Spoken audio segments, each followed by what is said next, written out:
نے اس سے تنگ آ کر اس کو نکال دیا بستی سے. بستی سے نکلنا موت تھی. چند دن کے بعد اس کے اسباب ختم ہوئے, کھانا پینا ختم ہو, بائی کاٹ مکمل, نہ روٹی پہنچی نہ پانی پہنچا, سسک سسک سسک سسک موت کنارے آ لگا.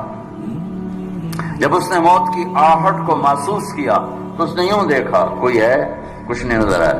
پھر اس نے یوں دیکھا کوئی ہے, اسے کوئی نظر نہیں آیا.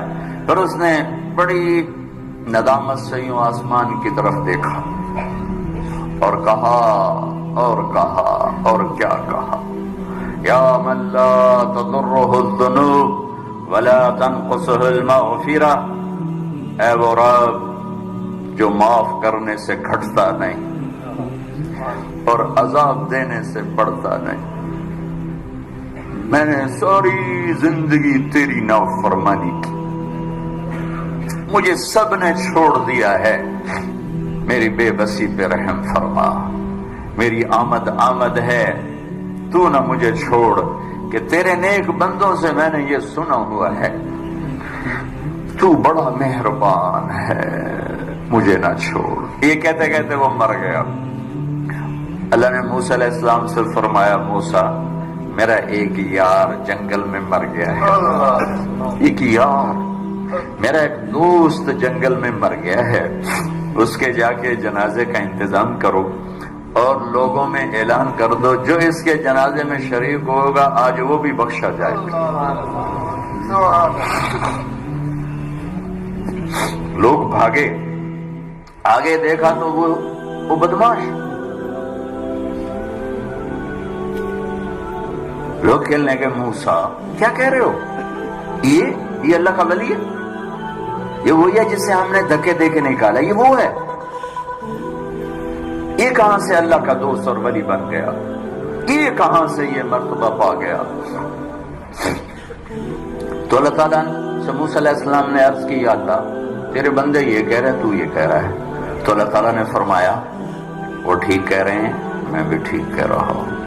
یہ ایسا ہی تھا جیسے یہ کہہ رہے ہیں, لیکن جب اس پر موت آئی, اس نے دائیں دیکھا اسے کوئی نظر نہ آیا, اس نے بائیں دیکھا اسے کوئی نظر نہ آیا, پھر اس نے بے بسی سے مجھے دیکھا, میری طرف متوجہ ہوا. موسیٰ دیکھو, موت کے وقت کی توبہ قبول نہیں ہوتی, موت کے وقت کی توبہ قبول نہیں ہوتی, پر اللہ جو چاہے کر دے.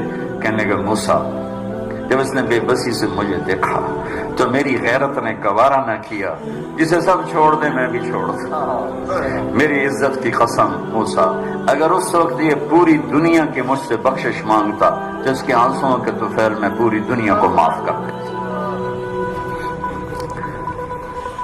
قارون جیسا مجرم زمین میں دھنس رہا تھا اور موسیٰ علیہ السلام کی منتیں کر رہا تھا, معاف کر دے معاف کر دے. اور موسیٰ علیہ السلام کہہ رہے تھے اور پکڑو, کہتا معاف کر دے, کہتے اور پکڑو.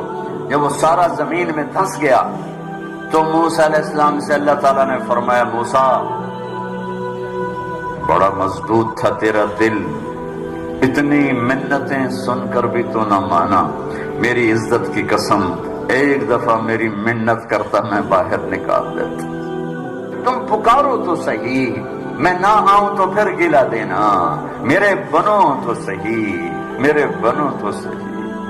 حضرت عمر کے زمانے میں کویہ گایا کرتا تھا, روٹی بناتا تھا, آواز بڑھاپا آ گیا, آواز ختم ہو گئی, لوگوں نے سننا چھوڑ دیا, روٹی بند ہو گئی.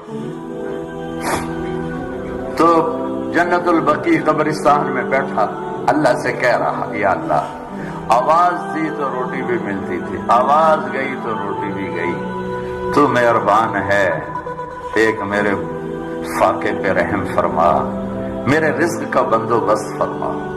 حضرت عمر رضی اللہ تعالیٰ عنہ مسجد میں سوئے ہوئے تھے, تو ان کو خواب میں آواز آئی, میرا ایک بندہ بقیع میں مجھے پکار رہا ہے, اس کی مدد کو پہنچو اے عمر.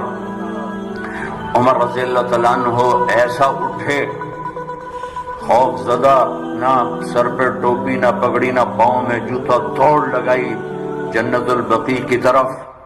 وہ بڑے میاں ایک جھاڑی کے پیچھے بیٹھا اللہ سے باتیں کر رہا تھا. جب وہ تیزی سے اندر داخل ہوئے تو قدموں کی آہٹ، اس نے پیچھے مڑ کے دیکھا تو عمر. اس نے کہا آ گیا عمر گھوڑا لے کر پٹائی کرنے. وہ بھاگا اٹھ گیا.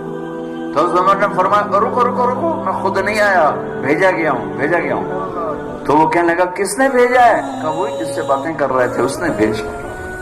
تو اس کی ایک چیخ نکلی اور بیٹھ گیا. کہنے لگا میرے رب، ساری زندگی تجھے بھلایا،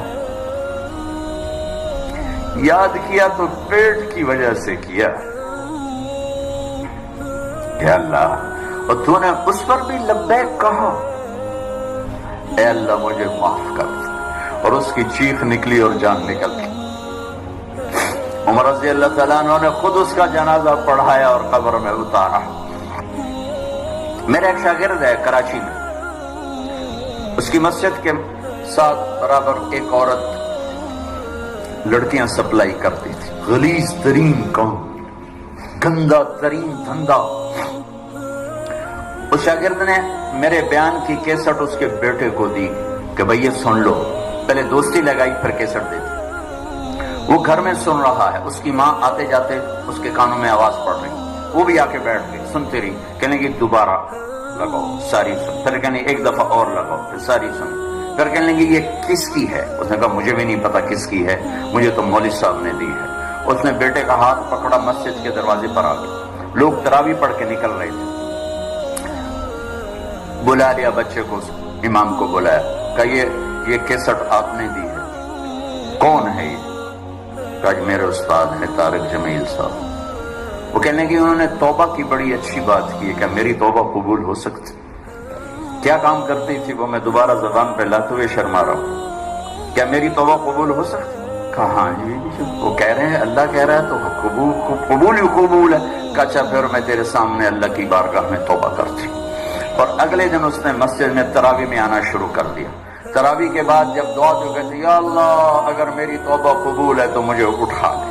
ساری زندگی کام کیا میں نے بتا دیا ہے. یہ 5واں روزہ ہے اور وہ روز تراویح کے بعد کہتی یا اللہ میری توبہ قبول ہے تو مجھے اٹھا لے. 29ویں تراویح سجدے میں اللہ نے اٹھا لیا. ساری زندگی کیا کر کے گزری اور موت رابعہ بصری جیسی آئی. تو میرے عزیزو، میرے بچوں، میرے بھائیوں، میری بیٹیوں، اللہ سے صلح کر لو، اللہ سے صلح کر لو، اللہ سے صلح کر لو. وہ ہمارا بن گیا تو من کان للہ کان اللہ لہ. ان وجدتنی وجدت کل شیء وان فتنی فاتک کل شیء وانا خیر لک من کل شیء. میرا بندہ میری طلب میں آ، میں ملا، سب کچھ ملا. میں نہ ملا، کچھ نہ ملا. من تقرب تلقیتہ من بعید. ساری زندگی نافرمانیاں کر کے ابے کہاں جا رہے ہو؟ یار اللہ کو منانے جا رہا ہوں. اور تو کہاں جا رہی؟ بڑی بھی کہ اللہ کو منانے جا رہی ہوں. اب اس بڑھاپے میں تیری کون سنے گا؟ دانت تیرے نہیں، دکھتا تجھے نہیں، چلا تجھ سے نہیں جاتا. اب تیری معافی کہاں سے ہوگی؟ اب تیری کون سنے؟ وہ کیا کہہ رہا ہے؟ وہ اوپر والا کیا کہہ رہا ہے؟ من تقرب الیہ، جو میری طرف آتا ہے. جب سہارے سے آ رہا میں لے چلو مسیح تیرا بنو راضی کر. میں کیا کرتا ہوں؟ تلقیتہ من بعید، میں آگے بڑھ کے اس کا استقبال کرتا ہوں. میں معافی مانگنے کے لیے جو آ رہا ہے میں اس کا استقبال کرتا ہوں.